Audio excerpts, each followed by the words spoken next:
আসসালামু আলাইকুম। আজকে আমি আপনাদের সাথে শেয়ার করছি ভাইরাল আগুন ঝরা মাউথ ওয়াটারিং চিকেন। চাইনিজ স্টাইলে এই চিকেনটি একবার যে খাবে বারবার খেতে চাইবে।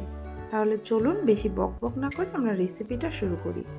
মাউথ ওয়াটারিং চিকেন বানানোর জন্য প্রথমে একটা পাত্রের মধ্যে চিকেন লেগ পিস, আদা স্লাইস, রসুন পাতা, সামান্য তেল এবং গন্ধরাজ ফল দিয়ে চিকেনটাকে ভালো করে সেদ্ধ করে নিতে হবে। এবারে সেদ্ধ করা চিকেনগুলোকে ঠান্ডা করে চিকেনগুলোকে হাড় থেকে আলাদা করে নিতে হবে। ছোট ছোট পাতলা পাতলা মাংসের পিস তৈরি করতে হবে। এবারে ছোট ছোট স্লাইস করা এই চিকেনের মধ্যে দিয়ে দিতে হবে বেশ খানিকটা রসুন কুচি, মরিচ কুচি, ক্রাশ করা চীনা বাদাম, ভাজা তিল, ধনিয়া পাতা এবং টক মিষ্টি সস।